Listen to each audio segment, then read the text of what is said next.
So hi! Welcome and welcome back to my YouTube channel, and for today's tutorial, ituturo ko sa inyo kung paano nga ba gumawa or mag-register ng account sa Pinterest app. But first, kindly subscribe to my channel and don't forget to hit the subscribe button and the bell to notify you for my new updates. And if you want to learn more, just keep on watching and let's start!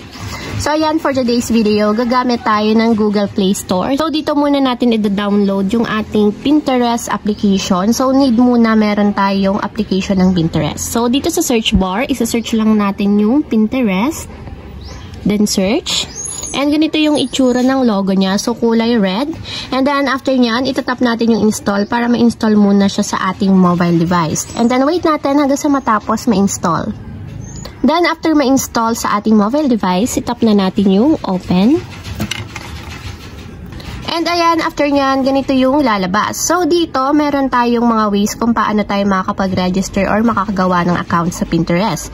So, pwedeng through email address, pwedeng continue with Facebook kung may Facebook kayo, pwedeng continue with Google kung meron kayong Google account.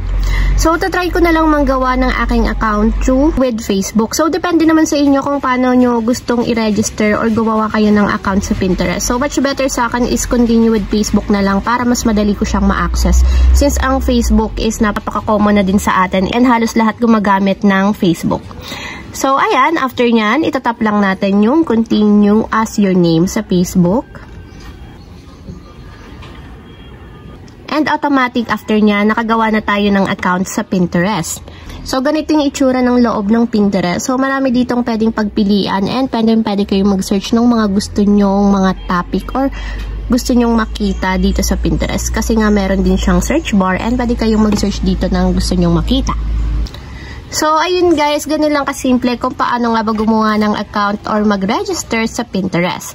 If you have a question, you can comment down below and don't forget to hit the subscribe button and the bell to notify you for the new updates. And thank you for watching! Living life, every day, late at night, not okay.